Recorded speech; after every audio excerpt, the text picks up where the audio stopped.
Hi everyone, আশা সবাই ভালো সুস্থ আছো। তো আজ আমি এসেছি ক্যানিং। এখন আমি আছি পুরো একদম ক্যানিংয়ের কলেজের কাছে, ওই দূরে কলেজ। আর আমি এই রাস্তাতে দাঁড়িয়ে আছি।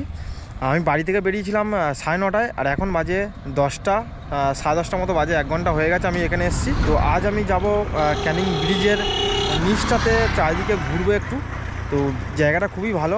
1 বছর আগে যখন এসেছিলাম তখন জায়গাটা অতটা ঘোরা হয়নি, আর এখন এসেছি একটু ভালো করে ঘুরে। বলে একটু তাড়াতাড়ি এসেছি, তখন একটু দেরি হয়ে গেছিলো, তাই আসতে পারিনি।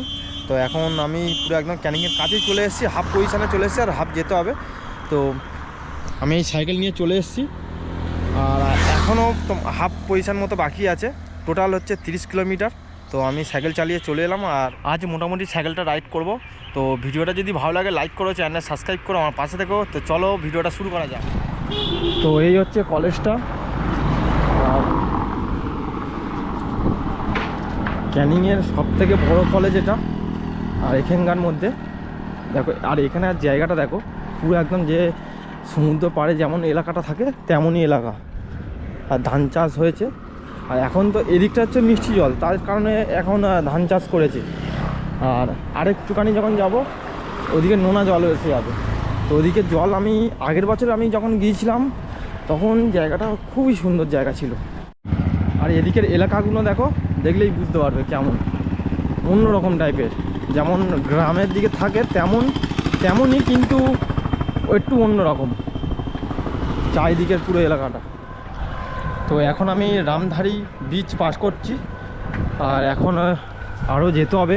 হাফ পজিশান মতো এসেছি, আরও এখনও হাফ বাকি আছে, অনেকটা দূরে আছি এখনও। এখন আর প্রত্যেকটা রাস্তা কিন্তু এরকমই। তো এইসব জায়গাগুলো দেখো, সব চারিদিকে ধান চাষ করেছে। এই পেপারের দিকে ঠিক আছে, আরও ছিল এদিকে ছিল, কিন্তু এখন নেই। জায়গাগুলো কিন্তু খুব দারুণ।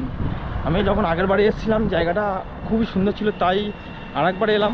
তো ভালো করে দেখবো ওই জায়গাটা। দেখো শুধু চারিদিকে, এখানকার ওয়েদার পুরো চেঞ্জ, কারণ নোনা জায়গা, পুরো ওয়েদার চেঞ্জ। আমাদের ওদিকে যেমন ঠান্ডা, মানে রাতের দিকে, এদিকে অতটা নেই। আর কিছু কিছু জায়গা আছে এরকম পুরো ফাঁকা জায়গা, এটা তো একদম জল ভর্তি, কিন্তু একটা জায়গা ছিল পুরো একদম ফাঁকা। আর এদিকে ধান চাষ চারিদিকে, মানে এদিকে এরকমই। তো রাস্তার ধারে ধারে এত এত সুন্দর জায়গা আছে, সেই সব জায়গা দেখতে দেখতেই তোমার রাস্তা শেষ হয়ে যাবে, কখন বুঝতে পারবে না। তো সামনে একটা বাজার আছে, বাজারটা পার করে নিই, কারণ এই সব রাস্তাতে বেশি একটু জাম করে অটোগুলো, আর যা যাচ্ছে আমি বুঝতেই পারছি। তো আর এই জায়গাটা পার করি আগে। আর এদিকে রাস্তাটা দেখো এখন পুরো সমান এসছে। তখনকার যে রাস্তাটা পার করলাম ওটা ইটের রাস্তা ছিল, কিছু কিছু জায়গায় ইটের আছে, আর কিছু কিছু সিমেন্ট এই পিচের আছে। আর বেশিরভাগ কিন্তু এই রোডে, ক্যানিং রোডটাতে বেশি অ্যাক্সিডেন্টটা হয়, কারণ একদম ফাঁকা রাস্তা। দেখো পুরো একদম ফাঁকা রাস্তা, আর বেশি অ্যাক্সিডেন্ট এখানেই হয়, কারণ জোরে জোরে সবাই বাইক যায়, জোরে জোরে সব যায়, আর একটাও বাম্পার নেই রাস্তাতে, তার কারণে বেশি অ্যাক্সিডেন্ট হয়। দেখলেই বুঝতে পারে, দেখো গাড়িগুলো কেমন জোরে জোরে যাচ্ছে, এই কারণেই বেশি অ্যাক্সিডেন্টটা হয়। আর রাতের দিকে অ্যাক্সিডেন্টটা বেশি হয়।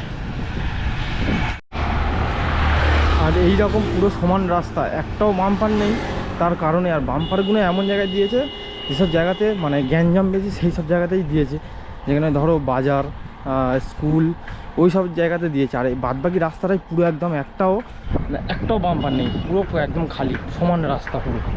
দেখো, তো আগের বারে যখন এসেছিলাম দুজন এসেছিলাম, আমি আর একটা বন্ধু এসেছিলাম, একসাথে এসে ঘুরেছিলাম। আর আজকের আমি পুরো একাই এসেছি, আর একাই ঘুরবো, দেখবো কতটা কি করতে পারি। আর জানি না ভিডিওটা কেমন হবে। যদি ভালো লাগে লাইক করো, চ্যানেলটা সাবস্ক্রাইব করো, আমার পাশে থেকো। দেখো আমি যেমনটাই বলছিলাম, এরিয়াগুলো দেখো কতটা সুন্দর লাগছে পুরো এরিয়াটা। এই সামনে হচ্ছে একটা স্কুল আছে, আর স্কুলের পাশে এরকম একটা বাঁধা, কতটা সুন্দর দেখো। আর বর্ষাকালে ভর্তি হয়ে যায় জল, এই সব জায়গাগুলো পানা দেখতে পাচ্ছ, পানা ভর্তি হয়ে যায়। আর দেখো আমি যে এই সামনে স্কুলের সামনে বাম্পার, আর বাম্পার নেই।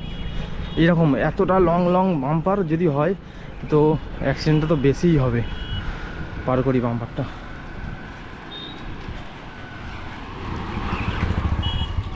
তো পুরো এরকম এরিয়া।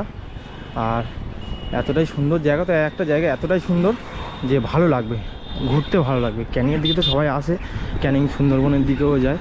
তো এই জায়গাগুলো দেখো অনেকটাই সুন্দর জায়গা।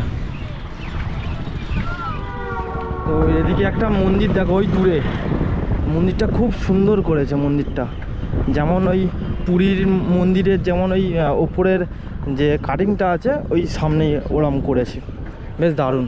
আর এদিকের দেখো ওয়েদারটা আলাদা এদিকের একদমই, কারণ গরমকালে যেমন আমাদের ওদিকে ওয়েদার থাকে তেমনটাই এদিকটা। প্রচুর গরম, ঘামও হচ্ছে ভালো, আর কষ্ট হচ্ছে কারণ রোদ্দুরের তাপটা আরও বেশি। এদিকে একটু নোনা জায়গাতে তাপটা একটু বেশি আছে। কতটা সুন্দর দেখো জায়গাগুলো। আর বাইক থাকলে তো এইসব রাস্তাতে তোমার যেতেও ভালো লাগবে, চারিদিকটা দেখতে দেখতে যাবে যেমন এরকম এদিকটায়। আর বাইক থাকলে আরও একটু জোরে যাবে, সুন্দর লাগে, তাড়াতাড়ি পৌঁছেও যাবে। তো এখনও অনেকটা বাকি, হাফেরও একটু বেশি চলে এসেছি, এখনও যেতে অনেকটা বাকি আছে। এই রাস্তা দিয়ে পুরো একদম সোজা আমি মানে বাড়িপুর থেকেই আসছি, বাড়িপুর হয়ে ফুলতলা হয়ে ওই সোজাই রাস্তায় পুরো একদম ক্যানিং চলে এসেছি কাছাকাছি। সামনে হচ্ছে ক্যানিং থানা, একদম সামনে। এই যে বাজারটা পার করব ওই সামনে এই হচ্ছে এই যে ক্যানিং থানা। আর এখনও অনেকটা যেতে হবে, একটা বাজার আছে, বাজারটা পার করলে তারপরেই এবার হচ্ছে ফুটবল খেলার যে মাঠটা পড়বে ক্যানিংয়ের, যে গ্যালারির যে মাঠটা, বড় মাঠ, অনেক বড়ই পড়বে এবার বাঁদিকে। তারপরে হচ্ছে বাজারটা পড়বে, বাজারের পরেই বাজারটা একটু পার করতে হবে, বাজারটা অনেকটাই বড়। বাজার থেকে পার করে আর হচ্ছে তারপরেই হচ্ছে ব্রিজটা, অনেক বড় ব্রিজ, মিনিমাম 1 কিলোমিটার তো হবেই ব্রিজটা, অনেক বড় ব্রিজ। তো আমি এখন ক্যানিং বাজারের মধ্যে ঢুকে গেছি, এই হসপিটালটা ফেলে এলাম, ক্যানিং মহকুমা হাসপাতাল, ওটা ফেলে এলাম। আর সামনে এবার একটু যেতে হবে, অনেকটা বড় বাজার এটা, চারিদিকে এরকম দোকান আর ভিড় একদম। সামনে হচ্ছে ক্যানিংয়ের যে বড় মাঠটা আছে বাঁদিকে, ওই সামনে দেখো অনেক বড়। আর এটা হচ্ছে বাচ্চাদের হসপিটাল মাতৃমা, এই সামনে। তো এই বাজারটা দেখো এখনও পর্যন্ত শেষ হয়নি, এখান থেকে একটু খাবার নিয়ে নেবো, তারপরেই ক্যানিংয়ের ওপারে গিয়ে খাবো, কারণ তো ঘোরার আগে খেয়ে নেবো, খেয়ে দিয়ে ঘুরবো, তার কারণে সব কিছু নিয়ে নেবো। এদিকে চারিদিকে দেখো সব দোকান, আর এই হচ্ছে একটা পেট্রোল পাম্প। আবার এই হচ্ছে ক্যানিং রেল স্টেশন পার করে চলে এলাম। এখন এখানে জামটা দেখো, পুরো বাজার, বড় বাজার, বাজারের মধ্যে দিয়ে এরকম জাম চারিদিকে। জামটা দেখো, কেউ সরছে না একটু, দেখো শুধু কী করছে, যেতেই দিচ্ছে না।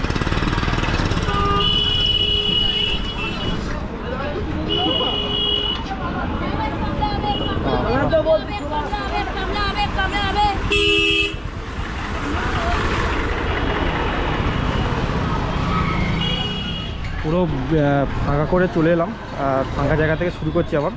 আর এইটা পার করব, এবার ব্রিজটা আসবে, অনেক সুন্দর ব্রিজ। এই ব্যাগটা ঘুরবো তারপরেই।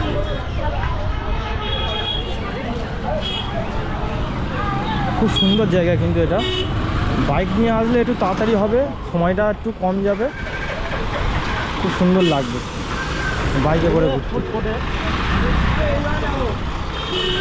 এবার দেখো শুধু এইটা আর একটুখানি যেতে হবে,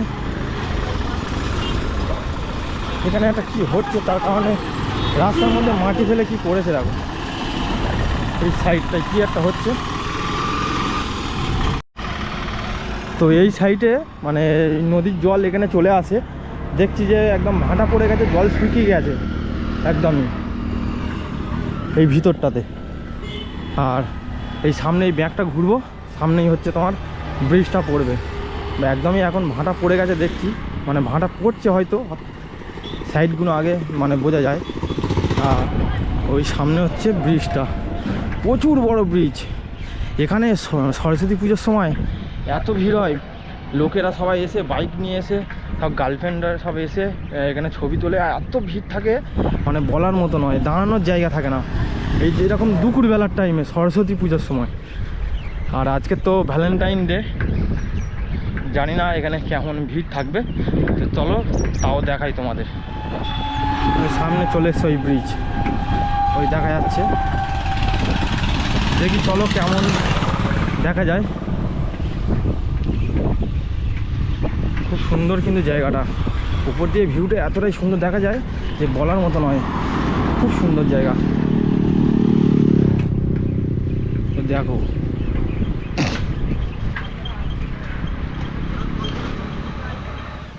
তো ব্রিজটা দেখো সবে শুরু হয়েছে, আর এখন তো ভাঁটা পড়ে গেছে, জল দেখো কমে গেছে। এখনও কিন্তু মেন নদীতে আসেনি, এই জঙ্গলটার পরেই মধ্যিখান পর্যন্ত যেতে হবে।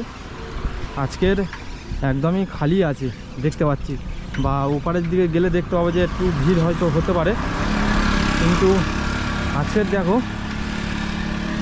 মানে ওয়েদারটা একটু হালকা আছে, ও রোদ্দুর অতটা নেই। আর এখন ব্রিজটা কিন্তু অনেক বড় ব্রিজ। আর এখন এই ব্রিজ শুরু, এই হচ্ছে নদীটা শুরু। দেখো ওই দূরের জেটি ঘাটা একদম দূরের দিকে, আর এই নদীটা কেমন লাগছে দেখো।